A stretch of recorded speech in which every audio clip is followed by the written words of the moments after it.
It is an historic moment filled with friendship, with tears, with love, with connecting as relatives from all cultures. It means something to us. Yeah. We finally have a statue of a beautiful woman that is Lakota. This is the story of South Dakota's newest epic sculpture, a 50-foot-tall stainless steel depiction of a young Native woman. She stands today on a bluff overlooking the Missouri River in Chamberlain, bridging the worlds and cultures that Mount Rushmore and the Crazy Horse Memorial celebrate. Her name, Dignity. Our story begins around the turn of the 21st century. Well, I think it was after Norm retired in 2000. So I think it was sometime after that we felt that it was time for us to give back to the state. South Dakota's been good to us. Unibel and Norm McKee have deep roots in the state. I'll give you a little history. My great-grandfather brought his family here by covered wagon 2 years after South Dakota became a state. And the McKees have been here ever since. They found success in the Rapid City car business and wanted to give back. The McKees eventually decided on what would become Dignity, the 50-foot statue of a young Native woman they donated to the state. So thank you to Norm and Unibel and the entire McKee family for this wonderful gift to South Dakota. But we're getting ahead of ourselves. First, they needed a sculptor, and they knew it had to be Dale Claude Lamphere. It's all woven together, and we pick up on elements from one another. And Lamphere's an accomplished sculptor and the state's artist laureate. From his studio outside of Sturgis, Lamphere began thinking about the McKees' idea. He suggested adding a star quilt, a high honor among Plains Indians. the hope is that that sense of honoring the Native culture here in South Dakota is on the rise. By early 2015, Dignity's final concept was born. Take this off. There we go. Lamphere began refining his vision for what would become a 50-foot-tall stainless steel tower.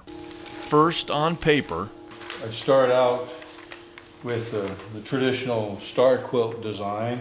and then clay, he eventually built a complete scale model of the project. And you can see the back of the quilt. And so I'm building this on a 1/8 scale out of materials that I'm actually going to use. There's some details that, of course, we just aren't able to accomplish. Early in the process, the McKees visited Lamphere's studio for an update. I always joke that I make things up for a living. I just make it up. And he explained some of his philosophy. I want to weave the color and the openness and the light and the movement throughout the piece. And we need to make something here that is a visually compelling object that uses the design and material vocabulary of our time, and something that honors the Native culture that still thrives in this region. And when Norm mentioned this to me in the beginning and we started working on this, it seemed like a pretty daunting task. And I didn't, as I say, wanted to just repeat myself. I wanted to innovate, and it's an opportunity to grow and to learn something myself. And so when those dark moments come and I think, oh my gosh, what am I going to do here?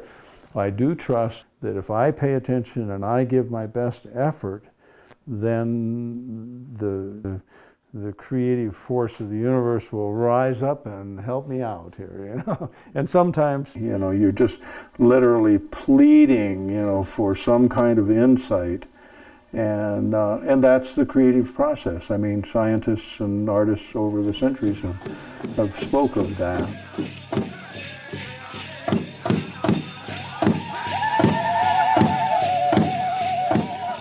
The thing that's exciting for me on this is the symbolism of it. I grew up on a ranch about 3 miles from Bear Butte, and I have always had a real respect for the Native culture, and I feel like we have so much that we need to do to create a kind of equitable society. So it's an opportunity to speak to that in a positive way. South Dakota is home to some stark inequities. On the Pine Ridge Indian Reservation and other reservations, citizens live with suboptimal police protection, even as crime is rising. For the whole west side of the reservation, from Porcupine all the way to the Prairie Winds Casino, from Pine Ridge up to Red Shirt Table, we covered with three officers, and we was bombarded with calls. Everybody needs to go home and lock their doors when it gets dark, because you don't know what's gonna happen. It's scary. It's really getting scary in Pine Ridge. The health care provided by the Indian Health Service has been called blatant medical malpractice by Senate overseers. That's where we're at. We're at the very bottom echelon in our country in healthcare. And the fallout from the Indian boarding school system is still palpable. Witness Dolly Red Elk, a Lakota language professor at Oglala Lakota College in Rapid City.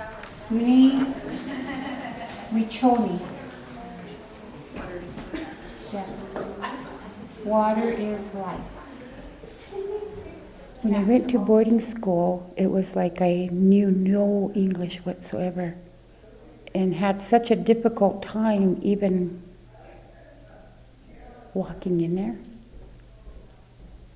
It wasn't home. No one to talk to.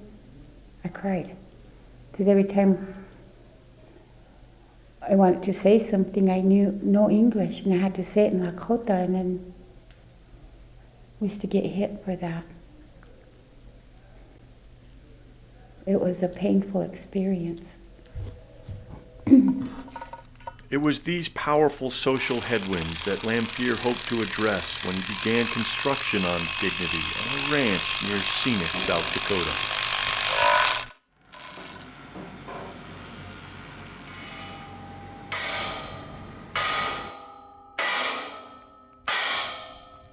The first thing to go up was the heavy-duty stainless steel tripod designed by Albertson Engineering out of Rapid City.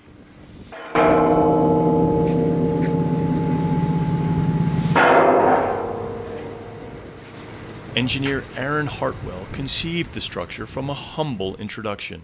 They brought in about a 1/50th scale model to our office in Rapid City, and we were looking at this model and we realized, what can we do for a structure inside of this thing that, when you're looking at it, it's only a few feet tall, but in real life it's going to end up being 50 feet. Hartwell designed a structure that could handle the massive weight of the sculpture as well as the torque created by the wind on the quilt. I call it a tripod sitting on top of a torque box with a kind of an umbrella frame turned sideways that mates up to the torque box. So that kind of get all your twisting loads from the blanket itself kind of congregate down to this torque box which sits on the tripod. It all requires significant fabricating expertise. Enter Tom Tropple, Lamphere's longtime collaborator. I only work with him on the big pieces. I mean, if they got to be 20 foot tall or better, or I don't get involved in them. You want me to drive it over there for you? No, I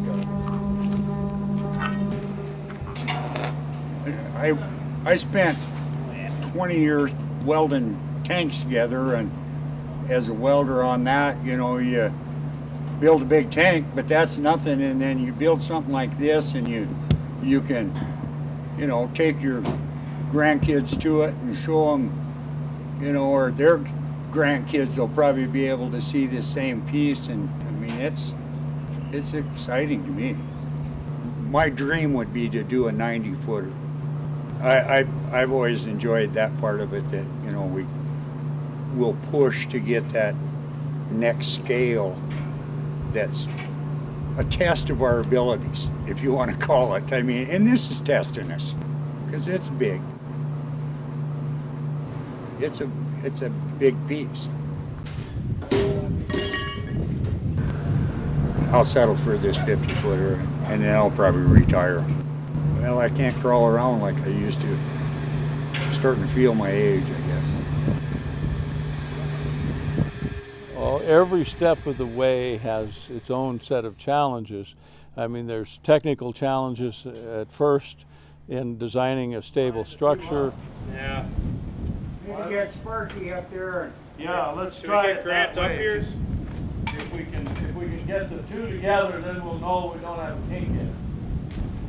Go ahead and grab the Grant then? Yeah. And then the creative aspect of resolving the figure and making it be a whole cloth. I mean, everything has to look like it's part of the same piece. I can't change horses in the middle of the stream, so I have to maintain the same kind of design sensibility throughout.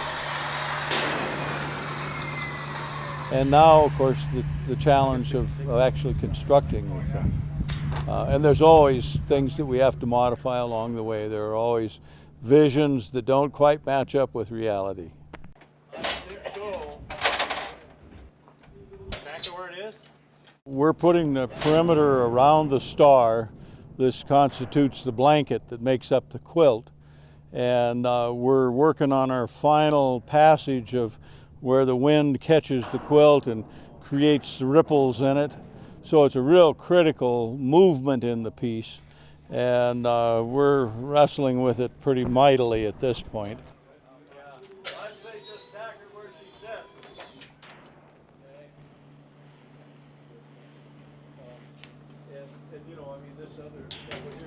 I think you don't need to push on it at all. We have to form pipe around the perimeter of the quilt to attach our metal to it.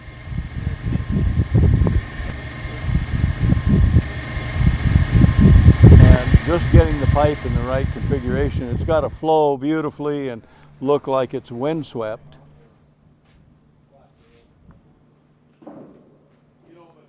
Let me try this. We've been the better part of today on a passage that's about 20 feet long, and so it's been quite a task here. But we're going to get it before the sun goes down. He said he wanted to come out here for a sun trip.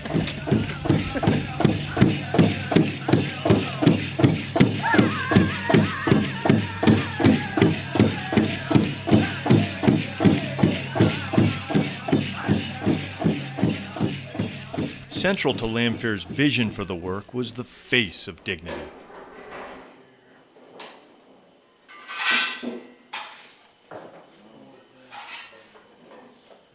It was meticulous work. First, Lanfear had a model, Senia Trujillo. I don't know, it was cool.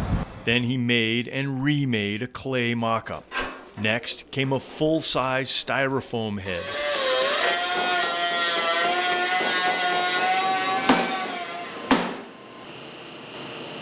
We have to cut some of this off maybe to do that?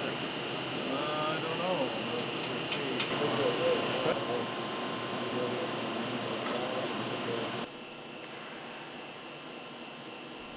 And from there, working in his studio with Andy Rolchin, they fabricated the more than 100 pieces of stainless steel that would make up the face and head.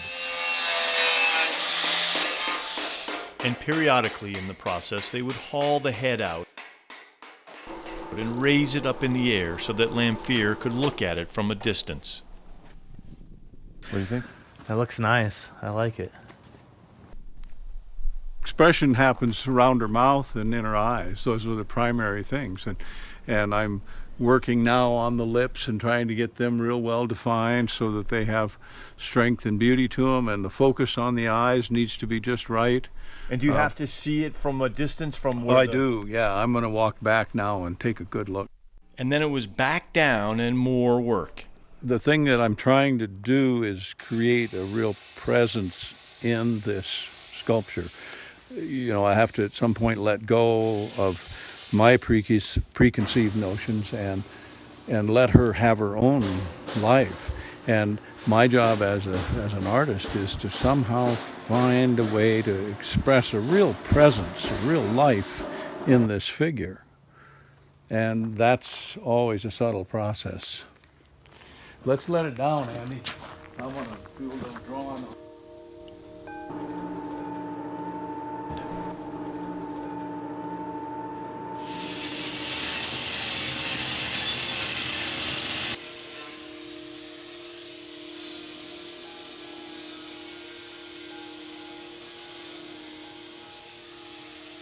we're making some changes just today at the final end game on this face that bring it better balance and a little more expressive quality. And then of course we have to fill all the gaps. I mean, this is a welding, fabricating process we're involved in, and you want to keep the bugs and the rain and all of that out of the piece, so we have to be real careful to seal it up. There was scarcely time to get the head from the studio out to Scenic and placed on the statue before Dignity had to head to Chamberlain for the dedication, but Lamphere found a moment for reflection. Real pleased how the face turned out.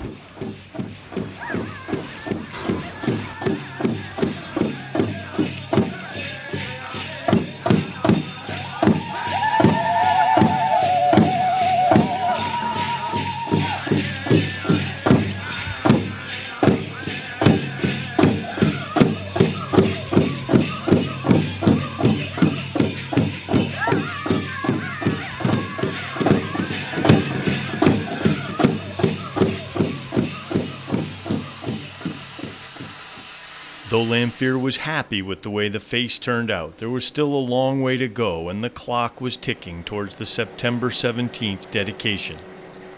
Well, yeah, it's been 3 years now in the making since we first talked about this, and I've worked with structural engineers and native advisors and a great crew of helpers here, and we're making it happen.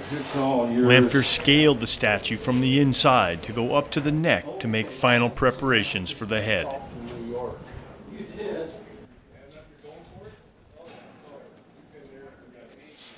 And finally, with less than 2 weeks before the dedication, everything was ready to put the head on Dignity.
And finally, it was on, but the job wasn't finished.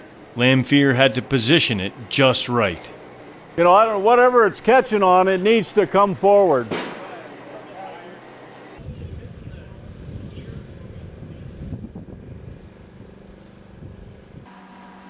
The McKees were on hand to share the special day. Yeah, it's a great opportunity, and I really appreciate it. I really do. It's a great opportunity for me. Yeah. Well, it's been a good association. Yeah. Well, my whole heart is in this. I mean, my whole life has been building up to points like this, and I want to give it everything I have, and I am. I mean, I'm 20 pounds lighter than I was last winter. You know. I told the guys up at the shack, I said, after the dedication, I'm going to take 2 weeks off and just come up here. But for now, it was back to work.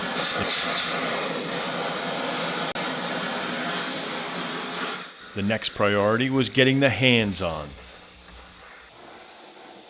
Hands are very expressive on a sculpture, and Lamphere wanted to make sure he got them right.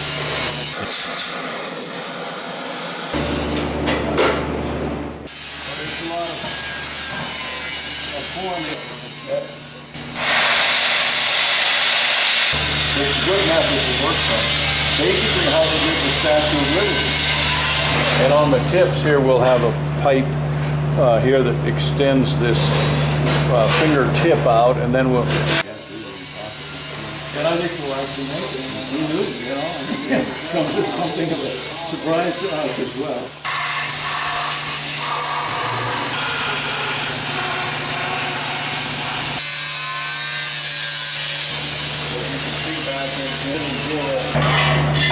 And I've got one of those.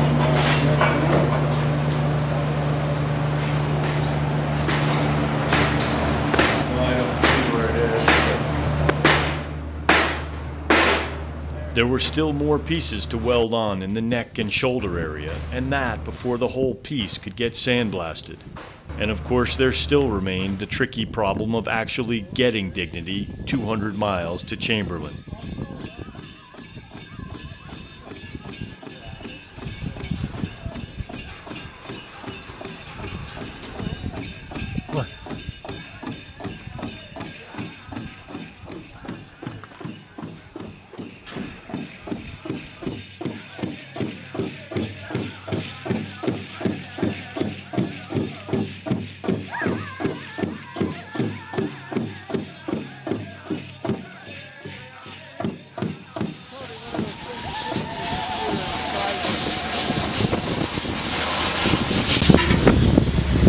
Next up for Dignity was a thorough sandblasting. The process removes the shiny finish from the stainless steel and gives the sculpture a luster. It also gives Lamphere a counterpoint to the polished elements he'll add to Dignity later. All this while the clock is ticking towards the dedication deadline, which is keeping Lamphere on his toes. Well, coordination is everything at this point. I mean, we've been on conference calls with the DOT and the Highway Department and the Governor's Office and all the other interested parties, and everything is lined up. We've got it scheduled out to the last minute at this point. And then on September 9th, just 8 days until the ceremony, it was time to drop Dignity from her perch. Get her ready for the road.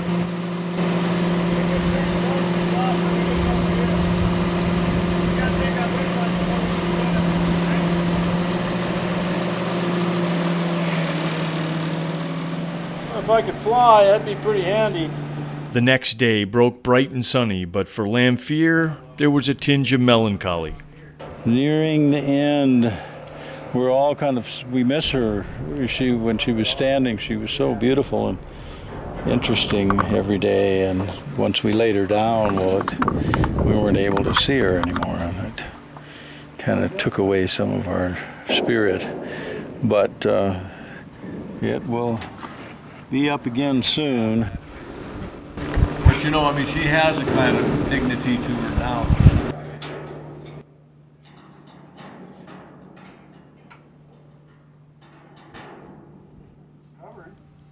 The job at hand for the day was to begin welding in place the colored diamonds on Dignity's quilt and bolting in place some of the polished items on her robe. Yeah. Well, finish up this diamond and then.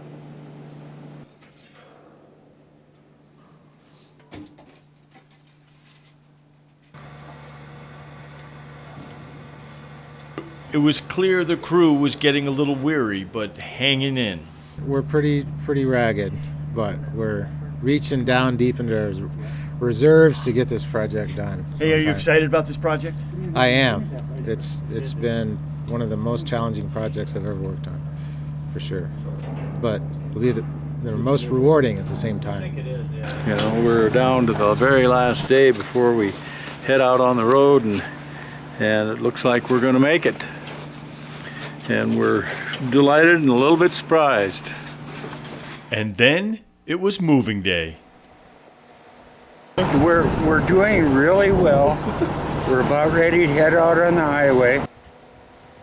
After some last-minute tie-downs and attention to safety details, Dignity was ready to roll. Okay, good enough. And I'll be behind you, right? Yeah. The Marbury house movers out of Pierre had the task of moving the sculpture from Scenic to its new home in Chamberlain.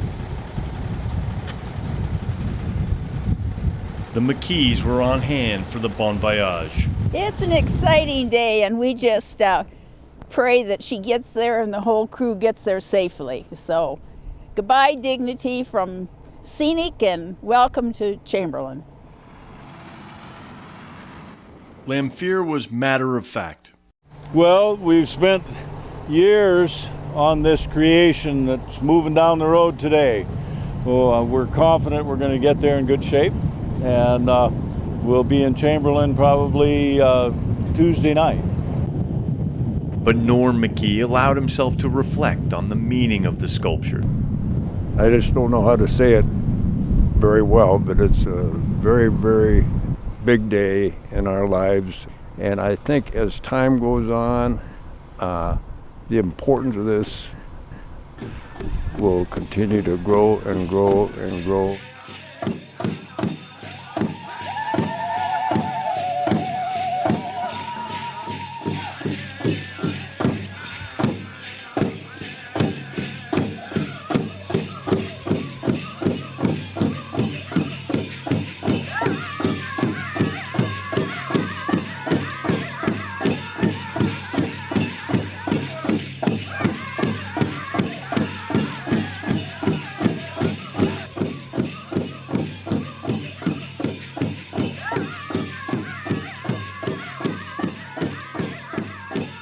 We'll let language professor Dolly Red Elk have the last word.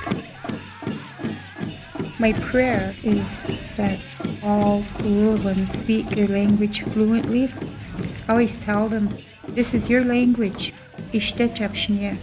Don't be ashamed of it. Walk with your language and culture. And you will be strong.